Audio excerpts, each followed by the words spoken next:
Hi guys, I'm back again today with another reaction video, and today we're reacting to Geography Now Iraq. You thought I was gonna say Iraq. Who the freak says Iraq? But anyways, the only thing I know about Iraq is Baghdad, the capital. Maybe I'm saying it wrong also, but yeah, so it's gonna be interesting to know a little bit more about Iraq, since like the only thing we would know about is like what we see on TV and movies, which we cannot trust most of the time. So I want to see it on a different perspective as well. I'm not here to judge, I'm here to learn. And also somebody requested it, so I'm excited. Well, before we do start, don't forget to subscribe if you haven't already. Click that bell button to get notified whenever I do upload a video. Anyways guys, let's check this out.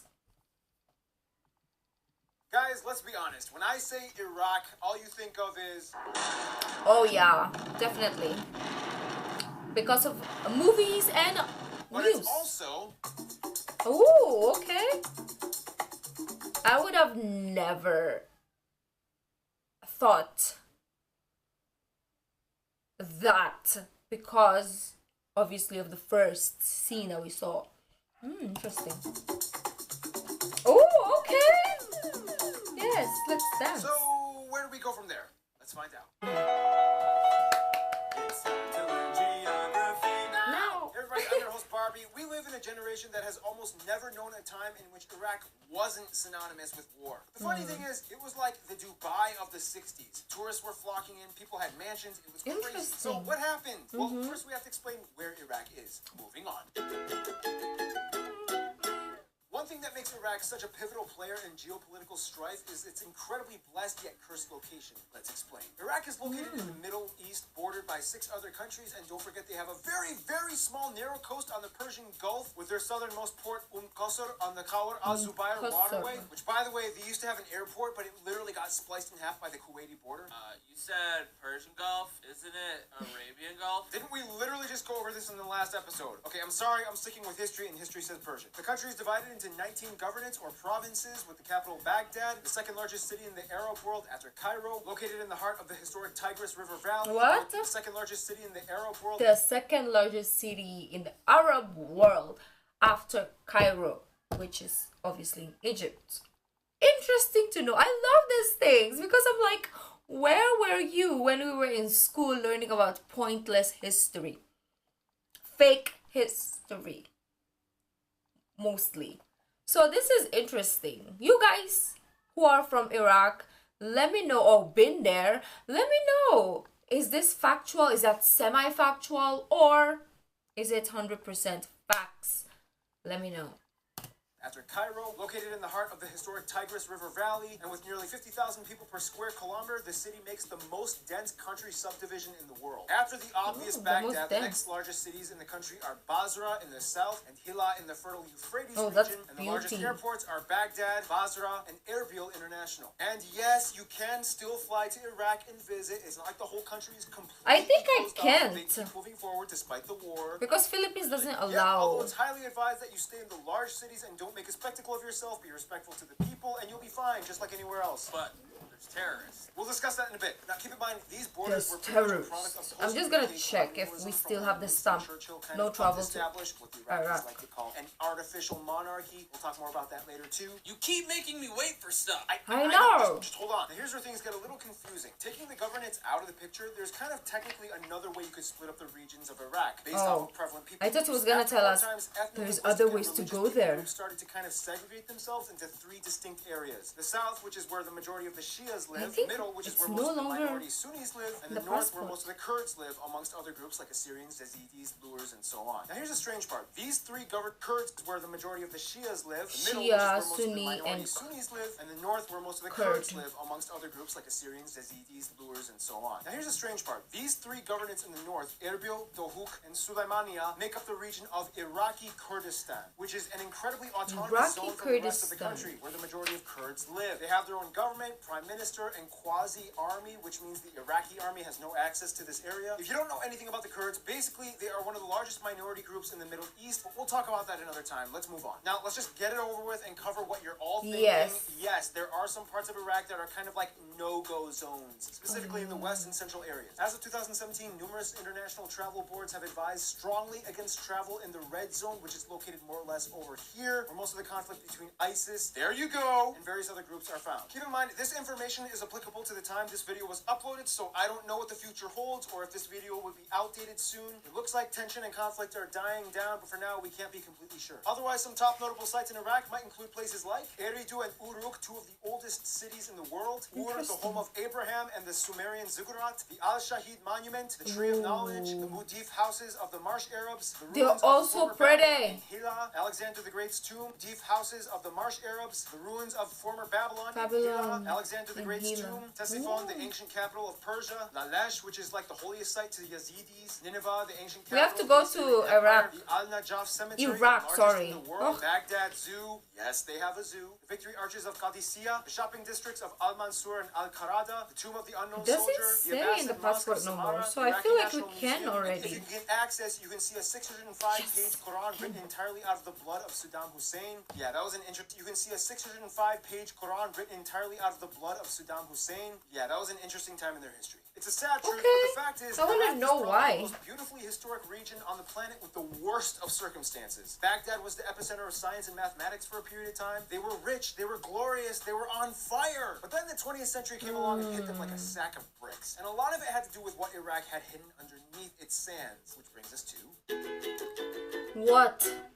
Now, when you look at a satellite image of Iraq, you'll notice that a lot of it is beige and sandy colored, but then you get this big cluster of green and blue. This whole area is like the lifeblood of Iraq. You might have heard of Mesopotamia or the Fertile Crescent, right? Yep.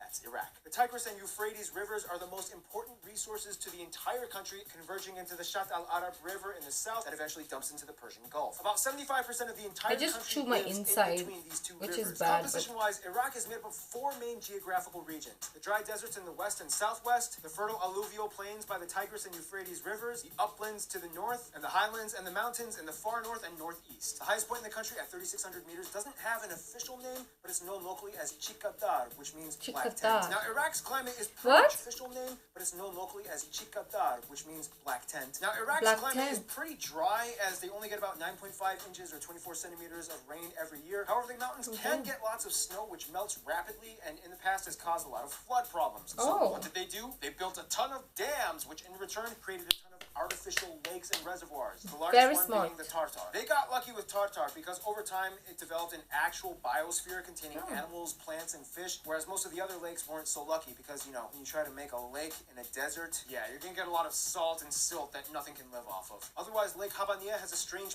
blood-red coast mostly made up of algae. Anyway, due to the Mediterranean wind fronts that constantly push from the west, Iraq is subject to the Shamal, or the northwest wind, which creates some of the worst sand and dust storms imaginable. If you survive, drink some water and brag on social media. Otherwise, the fertile valleys do allow them to grow and provide their populace with some of the typical Middle Eastern crops like rice and lentils and dates and so on. Some national dishes include things like Baghdadi dolma, Muslawi kuba, bacha, masgouf, Iraqi sambosas, and klecha. Nonetheless, almost 100% of Iraq's entire export sector is made up of oil and petroleum. Iraq has the third largest oil reserves in the Middle East after Saudi Arabia and Iran. You would think this would make them incredibly rich, and at one point it kind of did. However, over time, things kind of changed, and in order to understand that, you kind of have to know some history, which brings us to the most controversial part of this entire episode.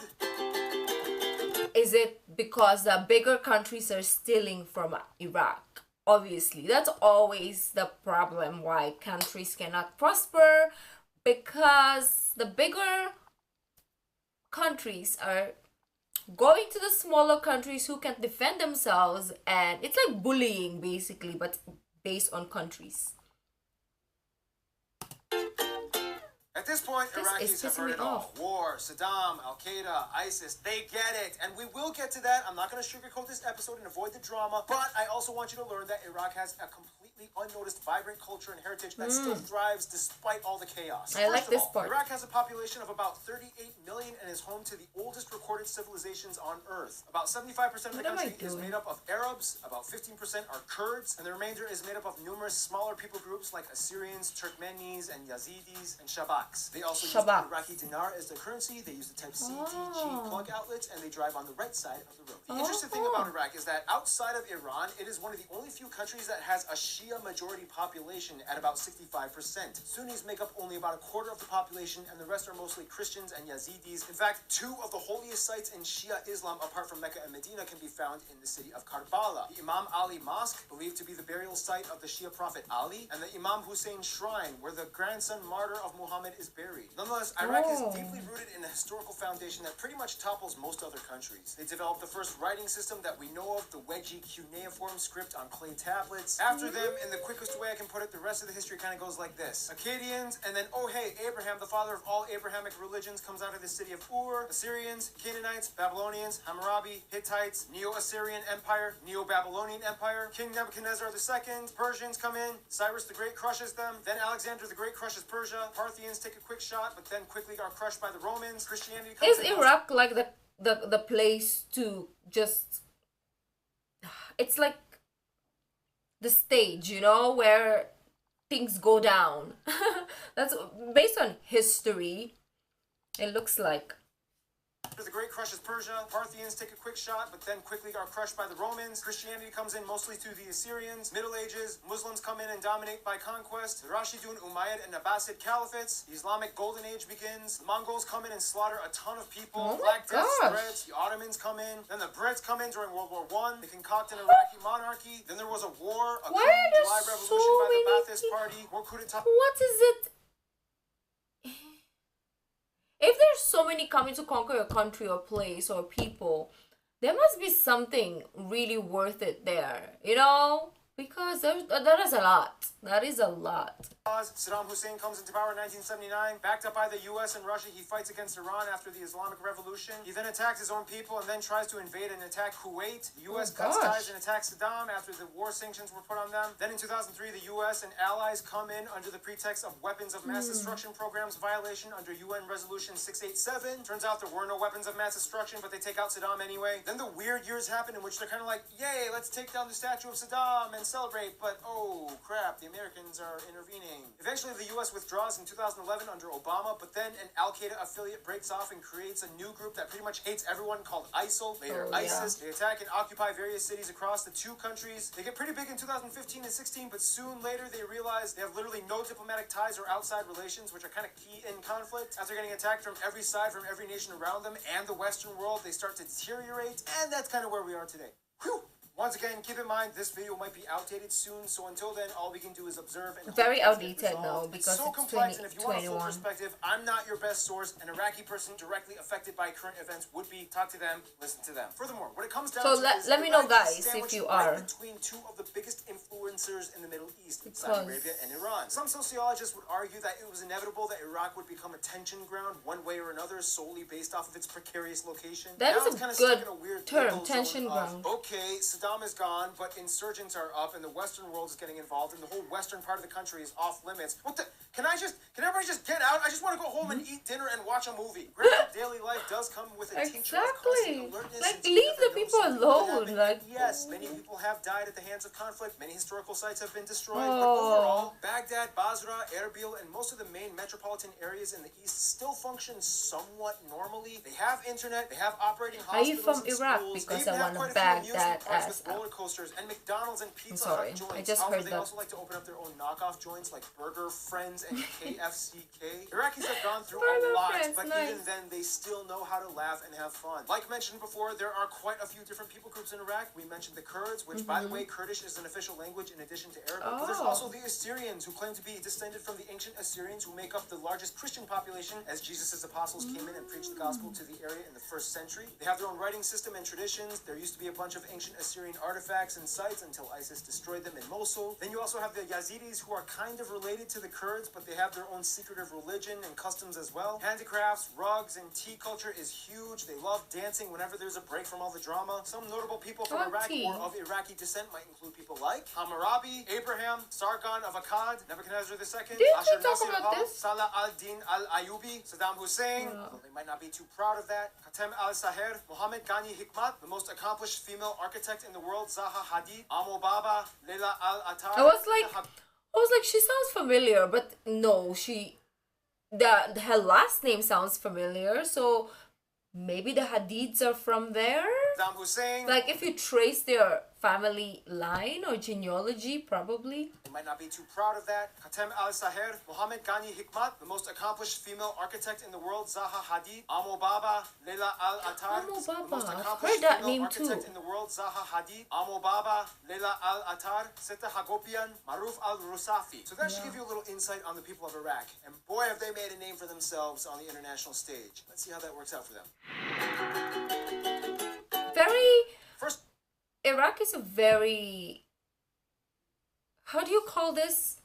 There's a word, like, we tend to forget Iraq as a country, in a sense that, like, we forget that there are people, there are actual people living there, and it's full of culture, it's full of history, and it's full of, like, great stuff. Because we just, when we, like what he said in the beginning, when we hear Iraq or when we see Iraq, we just remember, like, all the wars and stuff like that, and we just forget. It's a country wherein it has been, like, forgotten, but it shouldn't be forgotten, right? Instead of us forgetting Iraq or remembering it because of the wars, we should think about it or remember it in a great.